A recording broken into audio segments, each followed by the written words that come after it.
Let me guess, you've watched 13 motivational videos this month, saved 8 productivity posts, bought a planner you never opened, and right now you're nodding along because this feels personal. Good, it should. Because here's the uncomfortable truth nobody tells you. Your ambition isn't your superpower, it's your escape route. Meet Jay, 28, lives in Manchester, has a notes app filled with business ideas, screenplay concepts, and a half-written novel about, well, ambition.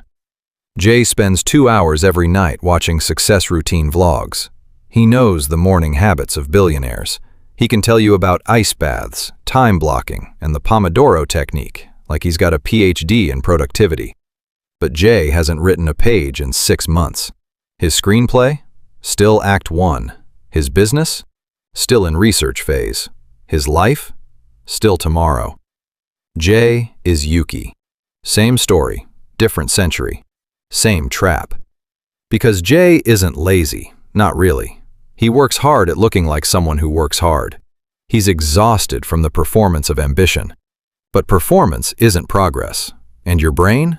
Oh, your brain loves the performance. Here's what's actually happening inside your skull. Every time you plan instead of do, your brain squirts a little hit of dopamine, the same chemical that makes gambling addictive. You feel productive, you feel accomplished, you feel like you've earned that Netflix break, but you haven't done a damn thing. Psychologists call this premature cognitive commitment. Regular people call it taking the piss. You're rewarding yourself for thinking about the work instead of doing the work. And that's not ambition. That's self-sabotage with a PowerPoint.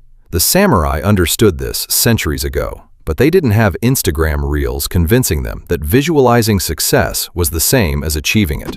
Miyamoto Musashi, Japan's greatest swordsman, never once said, "Visualize the win." He said, "Get up, train, repeat." Boring? Absolutely. Effective? Undeniably. Because Musashi knew what modern science now proves. Action doesn't follow motivation. Motivation follows action. Let that sink in. You're not waiting for motivation. You're waiting for permission to feel comfortable. And comfort, my friend, is the coffin of potential. Now, before you roll your eyes at another small steps lecture, hear me out. Kaizen isn't about doing less. It's about making less feel like enough today, so you show up tomorrow. Do one thing so small you can't fail. Then do it again, and again. Then increase by 1%. That's it. That's the whole secret. Because here's the trick they don't tell you. Small actions compound into identity. You don't become a writer by writing a novel. You become a writer by writing one sentence today. Then another tomorrow. Then another. Until one day you realize you've written 90,000 words and you can't stop anymore because it's who you are. That's not motivation. That's momentum. And momentum doesn't care if you're tired. It doesn't care if it's raining. It doesn't care if your cat died or your boss yelled at you. Momentum is a hungry beast, and once you feed it, it demands more. Right, enough philosophy.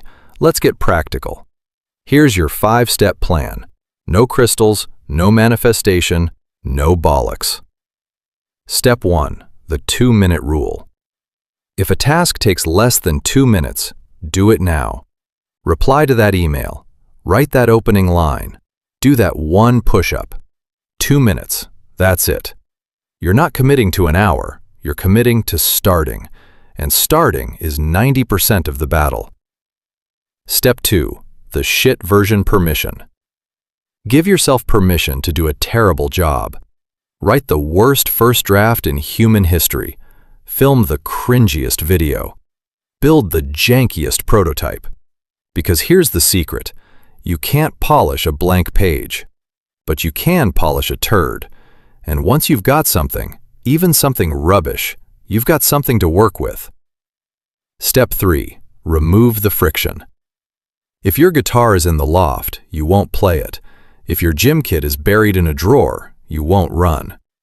Put your tools in plain sight. Make the right choice the easy choice. Laziness isn't a moral failing, it's a design problem. Fix the environment, fix the behavior. Step 4. The Don't Break the Chain calendar. Get a wall calendar. Every day you do your one small action.